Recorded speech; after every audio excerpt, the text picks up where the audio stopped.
Dear Kuya Allen, ang kwento ko pong ito ay nangyari matagal na panahon na. Nagpaparenovate kami ng bahay noong mga panahon na yon.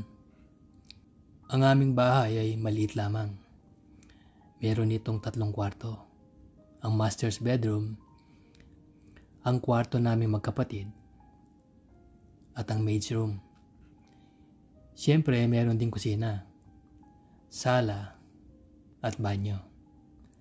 Nagplano ang mga magulang ko na iparenovate ang bahay namin mula sa bungalow type upang maging 2-story house.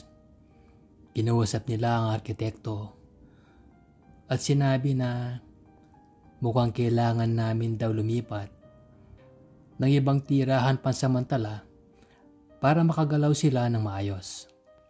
And besides, walang matitira sa aming lumang bahay kundi ang mga dingding nito.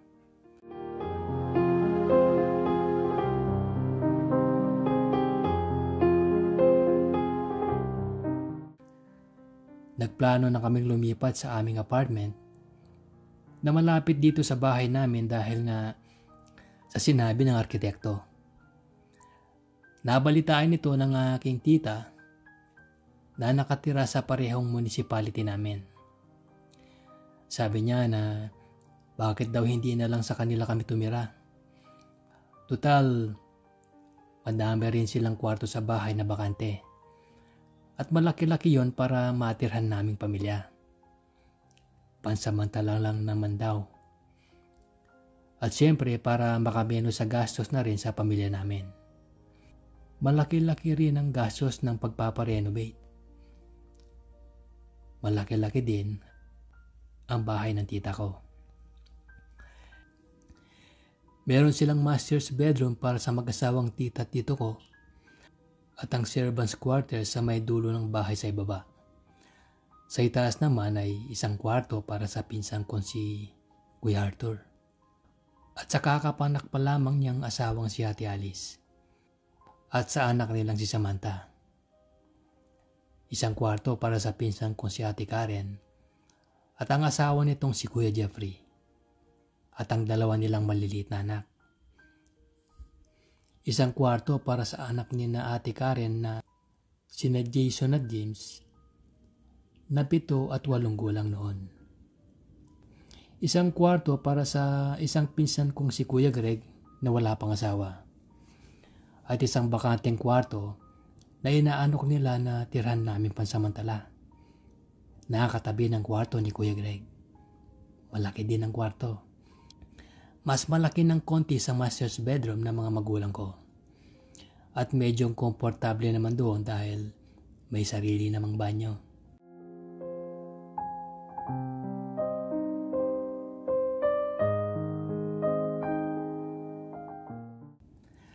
Sa umpisa ay ayaw ng mama ko na doon kami tumira. Siyempre daw, hindi ka makagalaw ng maayos kasi makikisama ka.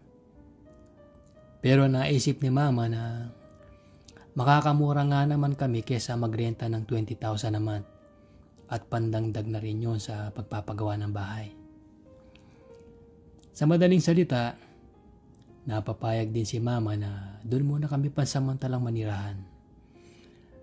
Kaming 4 ng pamilya ko ang lumipat sa bahay ng tita ko.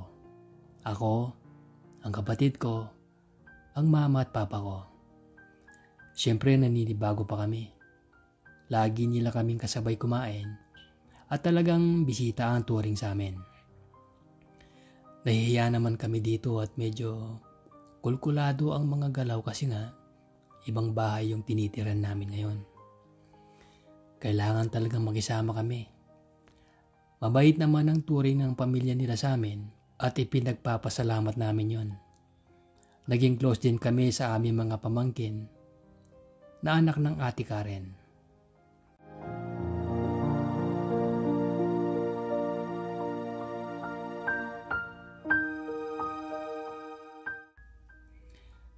Tuwing umaga, inihahatid kami ni Papa sa school. Nagdadala siya ng sasakyan patungo sa kanyang trabaho at isinasabay niya kami bago siya dumiretso sa opisina. Makalipas ang ilang linggo, Ang papa ko naman ay umalis muna patungong US kasi ay may aasikasuhin siya doon at titira muna siya sa kapatid niya sa LA. Tatlo na lang kami ni na mama na nakatira doon sa bahay ng tita ko at wala nang maghahatid sa amin papunta sa eskwela. Nagko-commute kaming magkapatid. Kami ng kapatid ko ay nasa kolehiyo pa nung mga panahong yun. Wala pa kaming sasakyang magkapatid, kaya nagko-commute kami. Ang opisina ni mama ay nasa bayan lang namin. Si mama ang gumagamit ng sasakyan pag alis ni papa.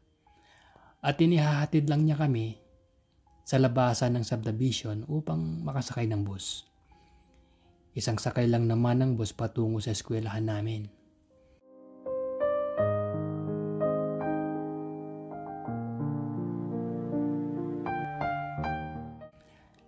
Minsan, habang kami ay nag-aabang ng bus, nakita kami nila Ate Karen at Kuya Jeffrey. Sinabi nila na sumabay na daw at on the way naman ang aming paaralan papunta sa kanilang trabaho.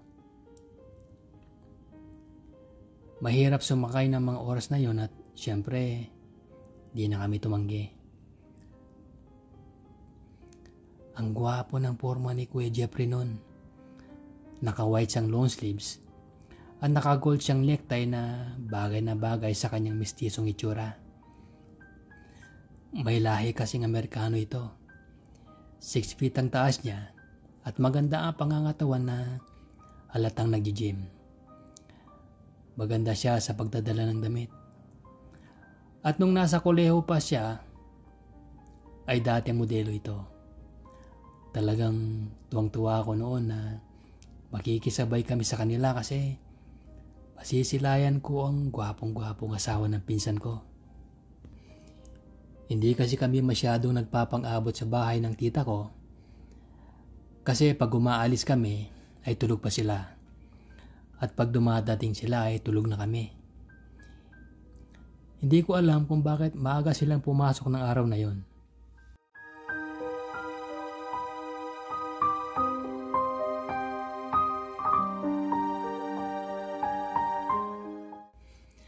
Pumasok na kami ni Kuya sa kani-kanyang eskwelahan. Ang pasok ko ay hanggang 2 p.m. lamang at si Kuya ay hanggang 7 p.m. Matapos ang aking mga klase ay dali-dali akong umuwi ng bahay. Kumatok ako at isa sa mga maid ang nagbukas sa akin. Pumasok ako ng bahay at nagbihis na. Nakaramdam ako ng konting init at may naisip ako. Siguradong may X-rated na palabas si Kuya Greg sa kwarto niya. Nagpunta ako sa kwarto niya at nagtingin sa kabinet. Hindi nga ako nagkamali. At meron nga akong nakita. Pilipino ang tema ng video na ito.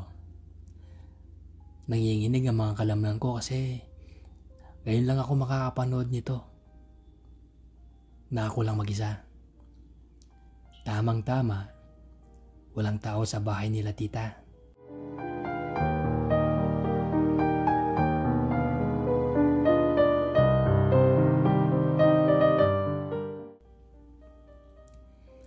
Mula sa aming kwarto ay matatanaw mo kung may darating.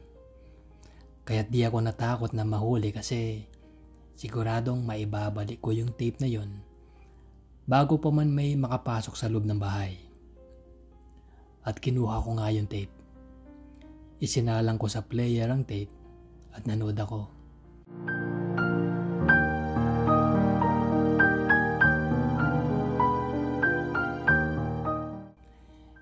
Hindi masyadong gwapo ang bida, ngunit makikita mo pa rin na magagaling ang mga ito.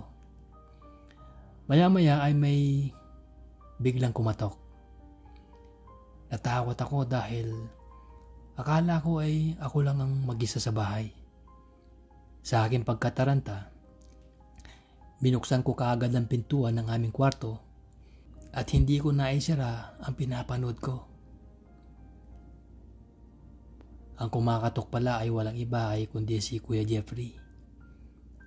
Wala siyang suot na pangitaas at naka-blue na boxers lamang at ito ay nakapaa. Ang gwapo niya at ang ganda ng hubog ng kanyang katawan.